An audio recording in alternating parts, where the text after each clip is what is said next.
আসসালামু আলাইকুম। আন্তর্জাতিক সংবাদে আপনাদের সবাইকে স্বাগতম। শুরুতেই থাকছে সংবাদ শিরোনাম। রাশিয়া ইউক্রেন যুদ্ধের অন্তহীন যাত্রা, মার্কিন স্বার্থ, ট্রাম্প পুতিন সমীকরণ এবং বিশ্ব মোড়লদের গোপন এজেন্ডা ও সাধারণ মানুষের ব্যবহার। গাজা ইসরায়েল সংঘাত, রক্তাক্ত ইতিহাস থেকে বর্তমান ধ্বংসযজ্ঞ, বিশ্ব নেতাদের ভূমিকা ও জাতিসংঘের অসহায়ত্ব। ভারতের মুসলিমদের অতীত গৌরব বনাম বর্তমান সংকট, পতনের ঐতিহাসিক কারণ, উত্তরণের পথ ও গাজুয়াতুই হিন্দের আলোচনা। সম্মানিত দর্শক, এতক্ষণ যে সংঘাত আর সংকটের চিত্র দেখলেন তা কেবল হিমশৈলের চূড়া মাত্র। গাজা থেকে ইউক্রেন কিংবা ভারতের অভ্যন্তরীণ রাজনীতি, এগুলো কি শুধুই বিচ্ছিন্ন ঘটনা, নাকি এর পেছনে কাজ করছে কোনো এক অদৃশ্য সুতোর টান? বিশ্ব রাজনীতির এই জটিল দাবার চাল এবং মোড়লদের গোপন অভিসন্ধির পোস্টমর্টেম বা চুলচেরা বিশ্লেষণ নিয়ে আজ রাত 10টায় আমরা আসছি বিশেষ অনুসন্ধানমূলক প্রতিবেদনে। তথ্যের আড়ালে লুকিয়ে থাকা প্রকৃত সত্যকে জানতে এবং ঘটনার গভীরে প্রবেশ করতে চাইলে এখনই আমাদের চ্যানেলটি সাবস্ক্রাইব করুন এবং বেল আইকনটি অন রাখুন। সত্যের মুখোমুখি হতে আমাদের সঙ্গেই থাকুন।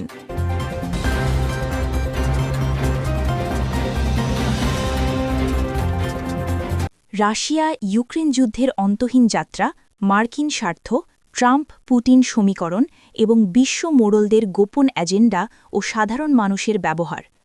রাশিয়া ও ইউক্রেনের যুদ্ধ এখন এমন এক পর্যায়ে পৌঁছেছে যেখানে কোনো পক্ষই হার মানছে না, আবার কেউ পুরোপুরি জিতছেও না। যুদ্ধটি যেন অনন্তকাল ধরে চলার জন্যই ডিজাইন করা হয়েছে। দৃশ্যত এটি দুই দেশের যুদ্ধ মনে হলেও বিশ্লেষকরা একে দেখছেন রাশিয়ার বিরুদ্ধে পশ্চিমা বিশ্বের, বিশেষ করে আমেরিকার একটি প্রক্সি ওয়ার বা ছায়া যুদ্ধ হিসেবে। এই যুদ্ধে আমেরিকার স্বার্থ অত্যন্ত স্পষ্ট। সরাসরি নিজেদের সৈন্য না পাঠিয়ে কেবল অস্ত্র ও অর্থ দিয়ে তারা তাদের চিরশত্রু রাশিয়াকে সামরিক ও অর্থনৈতিকভাবে দুর্বল করে ফেলছে। পাশাপাশি আমেরিকার অস্ত্র ব্যবসা এবং ইউরোপের ওপর তাদের প্রভাব বিস্তার এই যুদ্ধের মাধ্যমে নিশ্চিত হয়েছে। ইউক্রেনকে তারা ততক্ষণই সাহায্য করছে যতক্ষণ রাশিয়া ব্যস্ত থাকছে, কিন্তু ইউক্রেন যাতে পুরোপুরি জিতে যায় সেই পরিমাণ মারণাস্ত্র সরবরাহে পশ্চিমাদের অনীহা লক্ষণীয়। এই সমীকরণে ডোনাল্ড ট্রাম্প এবং ভ্লাদিমির পুতিনের সম্পর্ক একটি বড় রহস্য। ট্রাম্প বারবার দাবি করেছেন তিনি ক্ষমতায় থাকলে যুদ্ধ হতো না বা দ্রুত থামিয়ে দিতেন। পুতিনের সাথে ট্রাম্পের ব্যক্তিগত সুসম্পর্ক এবং ট্রাম্পের আমেরিকা ফার্স্ট নীতির কারণে তিনি ইউক্রেনের পেছনে বিপুল অর্থ ব্যয়ের বিরোধী। অন্যদিকে পুতিনও চান হোয়াইট হাউসে এমন কেউ আসুক যিনি ন্যাটোর আগ্রাসন কমাবেন। তবে এর পেছনে আরও গভীর রাজনীতি রয়েছে।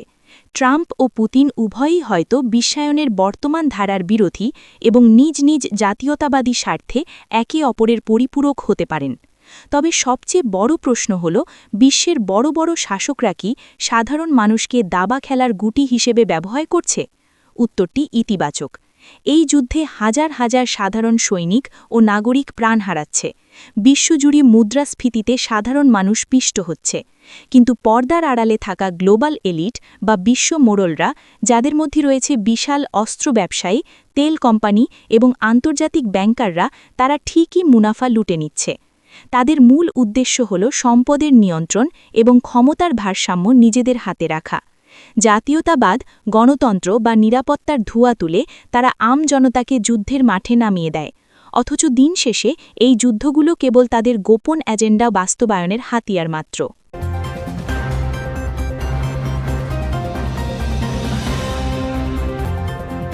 গাজা এবং ইসরায়েলের মধ্যে চলমান যুদ্ধের ভয়াবহতা বুঝতে হলে কেবল সাম্প্রতিক ঘটনাবলী নয়, তাকাতে হবে ইতিহাসের গভীরে।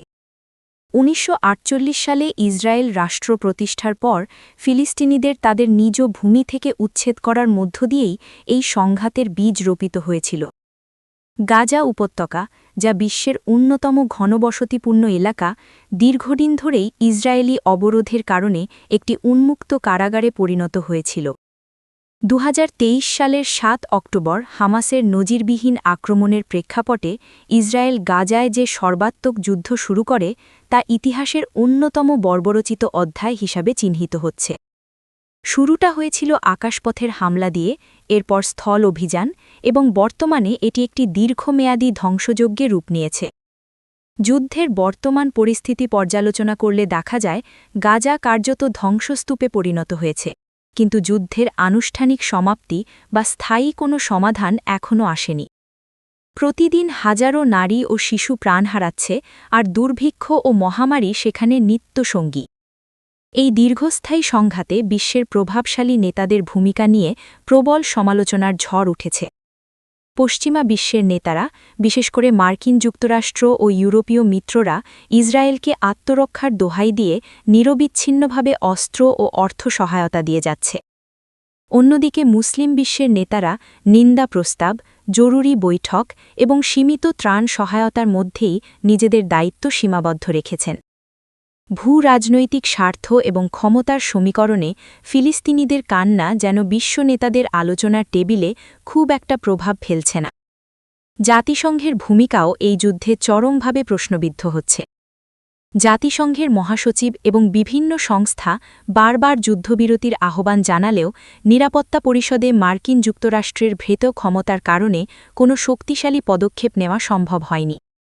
আন্তর্জাতিক বিচার আদালতে গণহত্যার অভিযোগ উঠলেও বাস্তবে ইসরায়েলকে থামানোর মতো কোনো কার্যকর মেকানিজম জাতিসংঘ দেখাতে পারেনি। ফলে জাতিসংঘ এখন কেবল ত্রাণ বিতরণকারী এবং পরিসংখ্যান প্রকাশকারী সংস্থায় পর্যবসিত হয়েছে বলে মনে করছেন আন্তর্জাতিক বিশ্লেষকরা।